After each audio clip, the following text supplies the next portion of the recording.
उस इलाके से आती हूँ जहाँ आज भी महिलाओं का घर से बाहर निकलना, दिल्ली आना और किसी यूनिवर्सिटी में पढ़ना एक सपने की तरह है। और अपना स्पीच शुरू करने से पहले मैं अपने उन नायकों को, मैं शाहू जी महाराज को, ज्योतिबा फूले, सावित्रीबाई फूले, माता फातिमा, साहू जी महाराज, बाबा साहेब अम्बेडकर, लोहिया, बीपी मंडल, कर्पूरी ठाकुर, नेताजी मुलायम सिंह, वीरांगना फूलन देवी और लालू यादव को क्रांतिकारी सलाम पेश करती हूँ, जिनके संघर्षों की बदौलत आज मैं यहाँ खड़ी हूँ। और स्पेशली मैं बाबा साहब की शुक्रगुजार हूँ कि उन्होंने हिंदू कोड बिल के जरिए पितृसत्ता की गुलामी से हम महिलाओं को आजादी दिलाई। साथियों, हमारे नेता राम मनोहर लोहिया कहा करते थे कि अगर कोई सामर्थ्यशाली देश किसी गुलाम देश का, किसी कमजोर देश का, किसी शोषित मुल्क का शोषण करता है तो मैं हमेशा उस शोषित मुल्क के पक्ष में खड़ा होऊंगा। और उन्हीं से प्रेरणा लेते हुए मैं आज इस मंच से फिलिस्तीन में अपनी जमीन और अपनी अस्मिता के लिए संघर्ष कर रही उस आवाम को, यहाँ की महिलाओं को, वहाँ के बच्चों को इस मंच का समर्थन देती हूँ और फिलिस्तीनियों से कहना चाहती हूँ कि तुम इसी तरह संघर्ष करते रहना, गुलामी कभी कबूल मत करना, क्योंकि हम भारतीयों ने गुलामी को देखा है, गुलामी को जाना है और हम जानते हैं कि आजादी की कीमत क्या होती है और आजादी की कीमत हमसे बेहतर कोई नहीं जान सकता। आज इस देश में, इसी दिल्ली में हमारा किसान, इस देश का किसान संघर्षरत है और जब वो अपनी खून पसीने की कमाई का दाम मांगता है तो ये सरकार उसके रास्ते में कीलें बिछाती है, उसे गोलियों से लूलुआन करती है। और एक गरीब किसान की बेटी होने के नाते मैं इस मंच से उन किसानों को अपना समर्थन पेश करती हूँ और उन संगीन नफरती चिंटुओं से कहना चाहती हूँ जो सुबह 5 मिनट उठकर गमले में पानी देते हैं, जिन्होंने कभी खेती नहीं की, वो हम खेतीहर समाज को सिखाते हैं कि कौन असली किसान है और कौन नकली किसान है। अरे जिनकी 7 पुश्तों ने हल की मूठ नहीं पकड़ी, वो क्या हमें बताएंगे कि कौन असली किसान है और कौन नकली किसान है। दोस्तों, आज मणिपुर के अंदर हमारी महिलाओं के साथ जो हैवानियत, जो बर्बरता की जा रही है वह नाकाबिले बर्दाश्त है। जिस तरह से गोलियों के दम पर, बंदूक के दम पर उनकी अस्मिता के साथ खिलवाड़ किया जा रहा है और हमारे देश का निकम्मा प्रधानमंत्री, वो निकम्मा गृह मंत्री अपनी आंखों पर पट्टी बांधकर इलेक्टोरल बॉन्ड के जरिए डील करने में बिजी है। वो कहता है साथी कि तुम मुझे चंदा दो, मैं तुम्हें धंधा दूंगा, तो ये निकम्मापन नहीं चलेगा। मैं अपनी कैंपस की महिलाओं से कहना चाहती हूँ कि बीएचयू के अंदर जहाँ से मैंने ग्रेजुएशन किया है, इन्हीं संघी गुंडों ने, इन्हीं संघी रेपिस्टों ने, आईआईटी के इन संघी गुंडों ने उस आईआईटी की महिला का गैंगरेप किया था। और इस तरह यही संघी गुंडे हैं जो हम महिलाओं के साथ जघन्य आपराधिक मामले करते हैं साथी। और मुझे आशंका है, इस मंच के सामने मैं अपनी आशंका पेश करती हूँ कि अगर एबीवीपी को इस कैंपस से नहीं खदेड़ा गया तो वो दिन दूर नहीं कि वो बीएचयू की घटना इस जेएनयू में भी घट सकती है। साथियों, इस कैंपस में संघ का एक बगल बच्चा संगठन है जो कहता है कि हम खून से तिलक करेंगे और गोलियों से आरती। अरे भाई बताओ, संघी गुंडों बताओ कि तुम किस बिरादरी के लोगों का खून से तिलक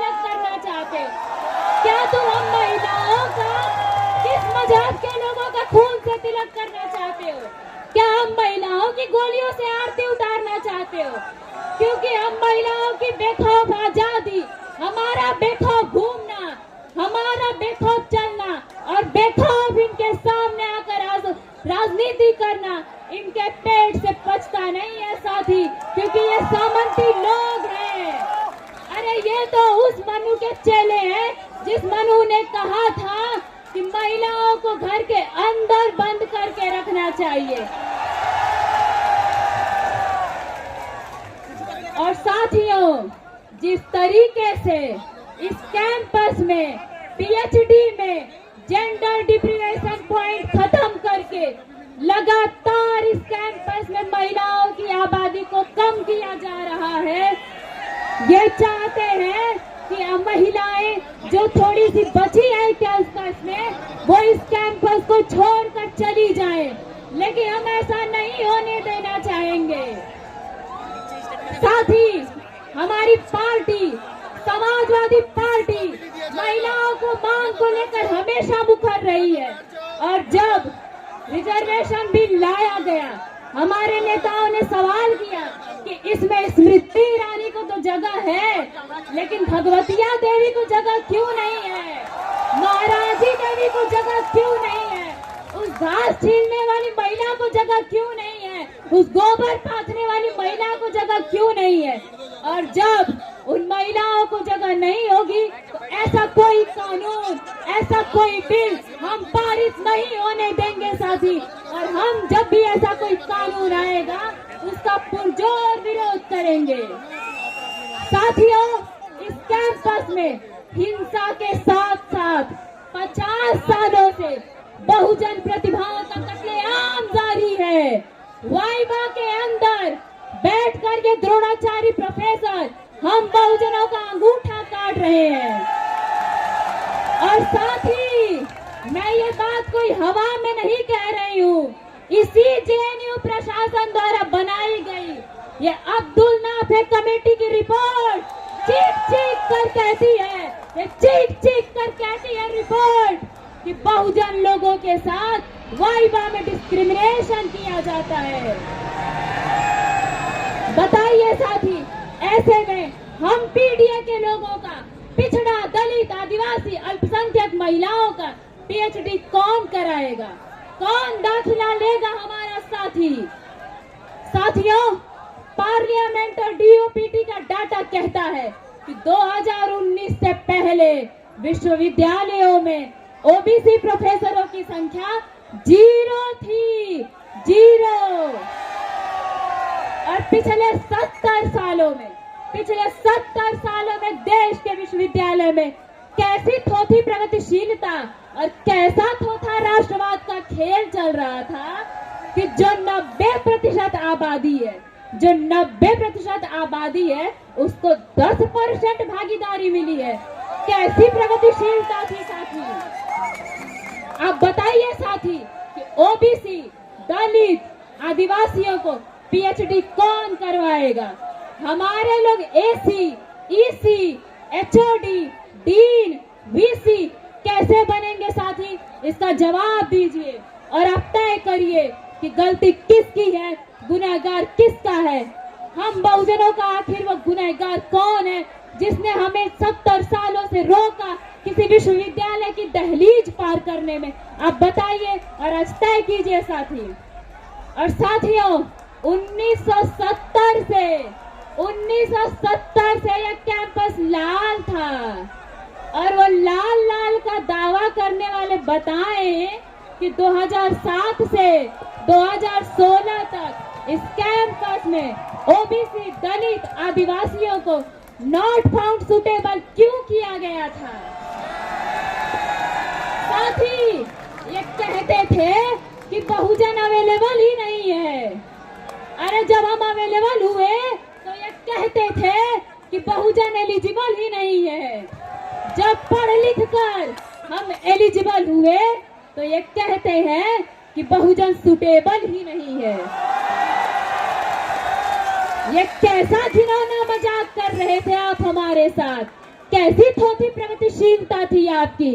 अरे आप हर बार कपड़ा बदल के आते हैं, लेकिन अंदर से आप वही सामंती हैं जो बहुजनों का अंगूठा काटते हैं, आप वही द्रोणाचार्य हैं साथी, जो हमें एनएफएस कर देते हैं। और साथ ही मैं जिस स्कूल से हूँ, जिस सेंटर से हूँ, सेंटर ऑफ इंडियन लैंग्वेजेस में अभी हाल ही में एक ओबीसी प्रोफेसर की सीट एनएफएस की गई है। और बड़े शर्म की बात है, बड़े शर्म की बात है साथी कि इंटरव्यू देने में जेएनयू का पीएचडी होल्डर शामिल था। बताइए कि जेएनयू का पीएचडी किया हुआ व्यक्ति जेएनयू में ही प्रोफेसर बनने के लिए सूटेबल नहीं है, तो वो एलिजिबिलिटी का क्राइटेरिया क्या है? क्या संघ में जाके लाठी बाजना एलिजिबिलिटी का क्राइटेरिया है? Speaker please address to the chair. साथियों, सबसे ज्यादा दयनीय स्थिति इस कैंपस में माइनॉरिटीज की है। सबने माइनॉरिटीज को वोट बैंक की तरह प्रयोग किया है, लेकिन किसी ने उनकी भागीदारी सुनिश्चित नहीं की है। हमारी पार्टी ने उत्तर प्रदेश में सबसे ज्यादा अधिकार माइनॉरिटीज को दिया है, उनकी भागीदारी सुनिश्चित की है। और अपनी पार्टी के नक्शे कदम पर चलते हुए हम इस कैंपस में माइनॉरिटीज के लिए इस मंच से माइनॉरिटी रिजर्वेशन और माइनॉरिटी डिप्रेशन पॉइंट की मांग करते हैं। और जो ओबीसी साथी आज डिबेट को सुन रहे हैं, मैं उन्हें बता देना चाहती हूँ कि 2007 में जब मंडल 2 लागू हुआ तो मिनिस्ट्री ने Speaker, please OBC wind up your speech. Your time is over. Hostel बनाने के लिए Speaker, please wind up your speech. Your time is over. Speaker, please wind up your speech. Your time is over. Speaker, please wind up your speech. Your time is over. Speaker, please wind up your speech.